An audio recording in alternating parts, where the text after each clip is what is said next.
things were crazy. Yeah, no doubt, no doubt, no doubt. Yeah. So were you still involved with the game today? Oh man, I'm training some fighters, and I just went to a Manny Steward's funeral. Oh, okay, yeah, that was sad. On November 13th. Yeah. And everybody, a lot of fighters that's there. I don't know, maybe they just took too much of a whooping, man. Guys looking, looking like they got nothing left in them. Yeah. Guys like, man, Trice, I know you about to make a comeback. You look like you're in good shape. You're talking your mind right. You're in shape.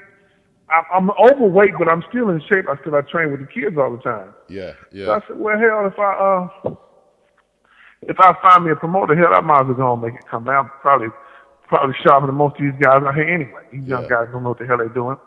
So I had just decided to go ahead and start back training and get things together. What I'm trying to do is get in contact with my old promoters in Paris, Louis and Michelle Carey.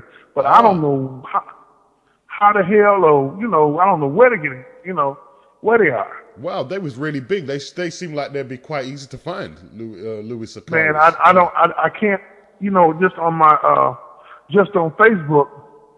That's the only I don't know where to call them, no numbers to call. I don't know nothing. Well, I'll try and do a little digging because I'm in Europe. I'll see what. Yeah, because I'm sure looking for them. Okay. And I would love to come back to Paris, man, and fight. Love to. Yeah. I think you used to intimidate a lot of your opponents. Is that true? Yeah. Oh yeah, that was a part of the game, man. Yeah. I did whatever I had to do. Some guys I was like real cool and quiet with. Yeah. Yeah. And they'd be like, damn, I didn't know this guy was talking trash to the last guy, and he ain't saying nothing to me. And some guys I wouldn't say nothing to. I just look at him like I'm going to kill him. Yeah. Then some guys I would talk trash to. Yeah. Some guys you get up in their face and you just make them, it's all kinds of ways you break your opponents down. You play a mental game on them, and then when you get in there and throw your first 4 or 5 punches, they know for sure this guy is serious. I better be careful.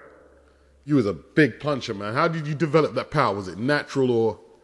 Man, I did a lot of exercise, man. And, my mama called me heavy-handed from when I was real little, man, because I used to beat up kids bigger than me.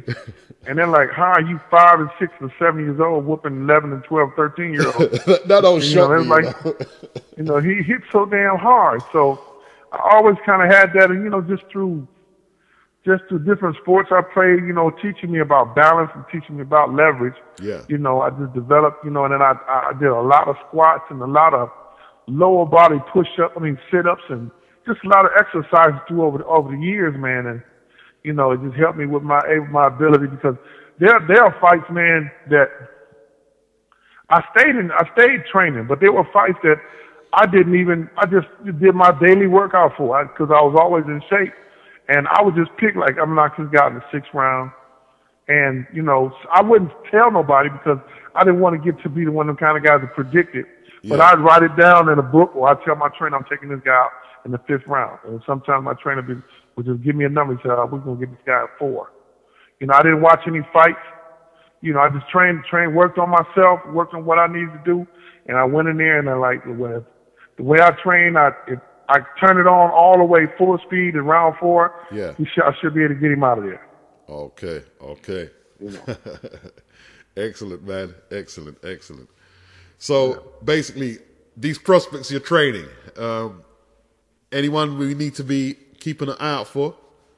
My son. Okay. My son hits so damn hard. Wow. I don't even want to hold the pads for him. I mean, he's 140. Yeah. And he's sparring with a heavyweight pro. Whoa. He's had no fight. He played basketball. Yeah. And he never wanted to box. But he used to always ask me, Dad, why do you make me do so many exercises? And I'm playing basketball. Yeah. So all the time, he's short. He's like 4'11", he's short. And all the time, over the years, I was his basketball coach when he first started playing elementary school, little junior high school. In high school, I helped out. So all the time, all these years, I've been training him for boxing. Yeah. He just didn't know it. Well, I have to run 5 miles and the game ain't but 35 minutes. I'm like, just do it. Shut the hell up and do it. Yeah, yeah, yeah. You know, why I have to do 200 sit-ups and 100 push-ups? I'm like, shut up and do it. Yeah. You know, or I do it with, or he do it with me when I run. Yeah. So I got him in a real good work ethic. Now he's a workaholic, man. Oh, wow. Wow. He got a job and he works 10 hours, and I like just chill out, man. And he will run 4 or 5 miles in the evening like that. I got to run. I'm like, okay, well, I've been doing this since I was a kid, so don't expect me to stop now. Okay. So if he decides to turn pro, what are you gonna? It would be a while before he turns pro, but if he decided, then you know I probably would promote him and do the best I could, and if I couldn't do it, I'd find the right people to do it. All right. What if he was to turn pro? What would you guide him from? What you went through? I got him from the when I was coming up, there were sharks. Yeah. Manny Steward, Manny Steward, Don King, Bob Arum. The only promoters who ever treated me fair financially was the Carey brothers. Okay. They treated me well. You know, the rest of these guys in the United States, they were sharks, and they didn't give a damn who they took advantage of. You know, I got money in the beginning for signing with Manny Steward, but I ended up buying my contract from him. Wow. And one of the reasons why I never boxed again after like maybe 98, because Manny Steward basically, any fighter that is not dealing with, if you dealt with Manny Steward and you stop dealing with him, you automatically blackball. He ain't gonna get no fights. Wow. Okay. You ain't gonna get, that's why I got blessed with going overseas. So did you and Emmanuel split on bad terms? Because it seemed like he was on good terms. You went to his funeral, but it seems like he was trying to hurt your career. Yeah. Well, you know, it worked out for me. You know, this is the deal. What I was telling Pepe. Pepe asked me a couple of questions. Did I feel bad? I said, well, even though Jimmy Paul, Milton McCoy, Tommy Hearns, those guys won world titles, I got a chance to live in Paris. I got a chance to live in Africa. I got a chance to live in Switzerland. I got a chance to travel all over the world as a world-class fighter, a world-class professional, and meet hundreds of thousands of people. And these guys didn't get a chance to do that. Yeah, very true. Jimmy Paul lost his world title, I guess his first or second defense. Mick McCoy lost his title, the first or second defense, and they went right back to Detroit. Yep. These guys didn't do any extensive travel. And I said, look, these guys might be known as world champions, but I'm known all over the world. I got friends in Japan, you know, so I've had a blessed career, man. Really blessed. Yep.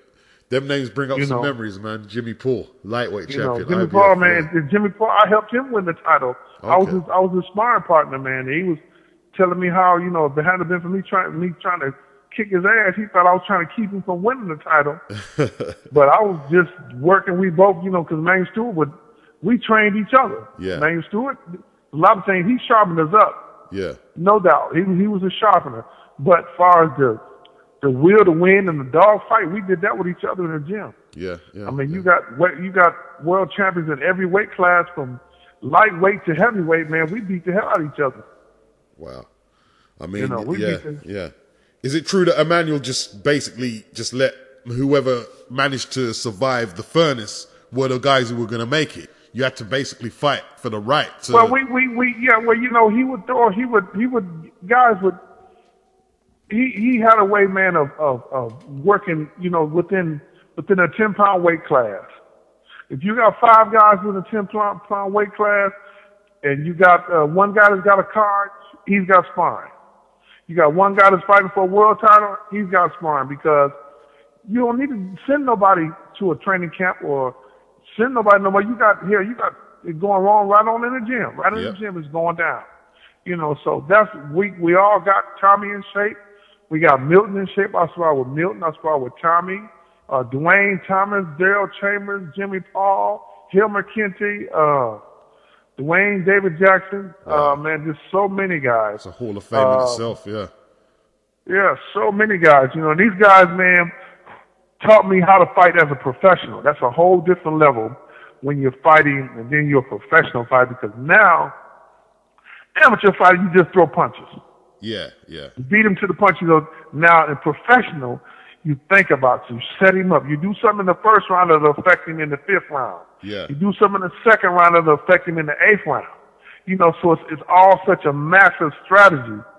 You know, and these guys, you know, taught me a lot. Taught me a whole lot. Oh, no doubt, no doubt.